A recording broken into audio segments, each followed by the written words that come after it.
নমস্কাৰ প্ৰিয় দৰ্শকসকল, চাবলৈ আৰম্ভ কৰিছে আসাম লাইভ 7 আৰু সম্পত্তি ৰাজ্যৰ বৌদ্ধিক সমাজৰ মাজত চৰ্চিত এটা বিষয়ৰ সৈতে আপোনালোকৰ সন্মুখত মই বিকাশ। প্ৰিয় দৰ্শকসকল, 1991 চনৰ পৰা 1997 চনলৈকে এই সময়ছোৱাত অসমত সঁচাকৈ চলিছিল নেকি আলফা আৰু চৰকাৰৰ সমান্তৰাল চৰকাৰ? আলফাৰ নিৰ্দেশত শিক্ষকতাৰ পদত নিযুক্তি লাভ কৰিছিল নেকি 18 বছৰৰ অনূৰ্ধ্ব একাংশ অসমীয়া যুৱক যুৱতীয়ে? 1991 চনৰ পৰা 1997 চন কংগ্ৰেছ আৰু অগপৰ চৰকাৰৰ এই সময়ছোৱা 1991 চনৰ পৰা 1997 চনলৈকে সঁচাকৈ আলফা চৰকাৰে চলাইছিল নেকি সমান্তৰাল চৰকাৰ?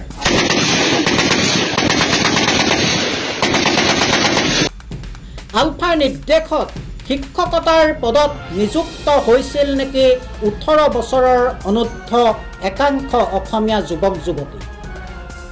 প্ৰায় 1700 নাবালকে এই সময়ছোৱাত লাভ কৰিছিল শিক্ষকতাৰ চাকৰি। প্ৰিয় দৰ্শকসকল, কেঁচু খান্দোতে সম্প্ৰতি ওলাইছে সাপ। 18 বছৰৰ অনূৰ্ধ্ব অবৈধ শিক্ষক নিযুক্তি আলফাৰ নিৰ্দেশত হোৱাৰ তথ্য আজি তোলপাৰ লগাইছে ৰাজ্যত। 1991 চনৰ পৰা 1997 চনলৈকে এই সময়ছোৱাত অসমত আছিল আলফাৰ বিশেষ সক্ৰিয়তা। RTI তথ্যত ফাদিল হৈছিল নিযুক্তিৰ ভয়াৱহ কেলেংকাৰী।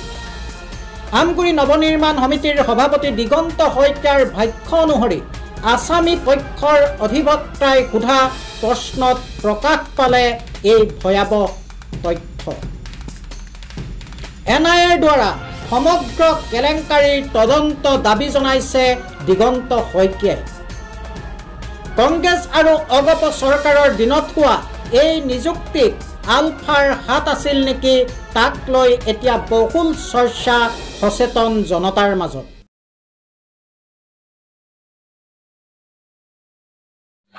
শিৱসাগৰ জিলাৰ 91 পৰা 97 লৈকে এই যি নিযুক্তি হৈছিলে প্ৰাথমিক বিদ্যালয়ত এইখিনি অবৈধভাৱে নিযুক্তি দিছিলে। প্ৰায় অবিভক্ত শিৱসাগৰ জিলাত 4000 শিক্ষকক নিযুক্তি দিছিলে। ইয়াৰ প্ৰায় 1700 শিক্ষক আণ্ডাৰ 18 বছৰ তলত নিযুক্তি পাইছিলে। আমি আচৰিত খালোঁ। বিভিন্ন থানাত আমি এজাহাৰ দাখিল কৰিছিলোঁ গোটেই বিষয়টো তদন্তৰ কাৰণে, কিন্তু চৰকাৰে বিশেষ তদন্ত নকৰিলে। শেহতীয়াকৈ নাজিৰা থানাৰ এটা গোচৰৰ ভিত্তিত শিৱসাগৰ আদালতৰ মজিয়াত এই যিবিলাক আণ্ডাৰ 18 শিক্ষক তেওঁলোকৰ নিযুক্তিৰ ক্ষেত্ৰত সন্ত্ৰাসবাদী জড়িত থকাটো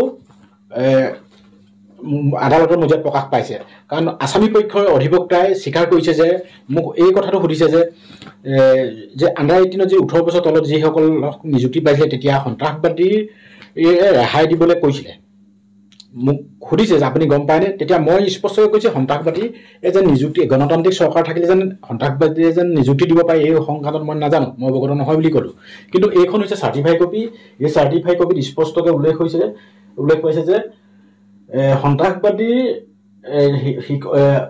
অবৈধ শিক্ষক আৰু চৰকাৰ সেই সময়ত 1991 পৰা 1997 চৰকাৰৰ এটা নেক্সট আছে এই কেলেংকাৰী জড়িত আছিল।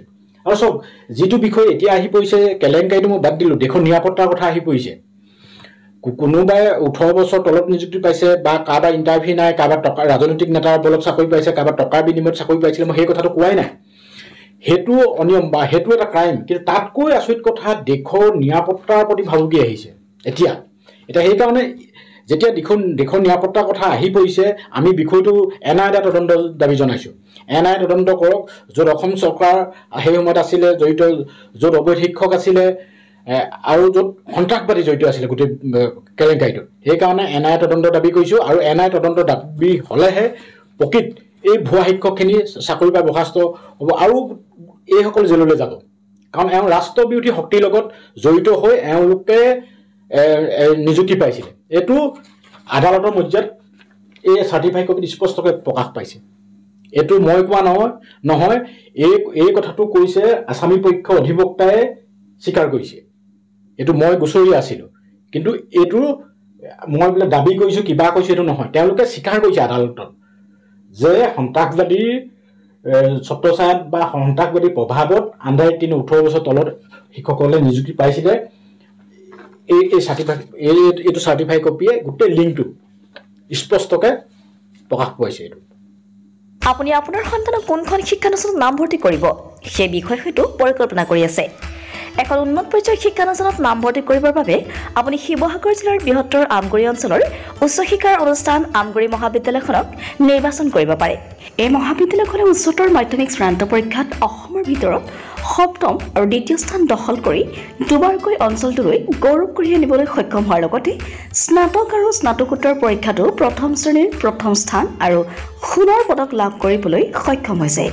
আমগুৰি মহান মনীষীসকলৰ অক্লান্ত শ্ৰম আৰু ত্যাগৰ বিনিময়ত 1967 চনতে প্ৰতিষ্ঠা লাভ কৰা মহাবিদ্যালয়খনে সোণালী জয়ন্তী বৰ্ষ অতিক্ৰম কৰি সাফল্যৰ বতৰা লৈ ভৱিষ্যতৰ দিশে আগবাঢ়িছে।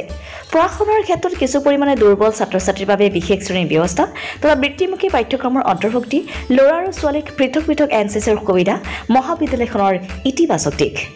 ৰাষ্ট্ৰীয় মূল্যায়নৰ প্ৰত্যয়ন পৰিষদ নাকৰ দ্বাৰা A গ্ৰেড লাভ কৰা আমগুৰি মহাবিদ্যালয়ত আপোনাৰ সন্তানটিক নামভৰ্তি কৰাই আপুনিও সফলতাৰ অংশীদাৰ হোৱাৰ সুযোগ লাভ কৰিব পাৰে।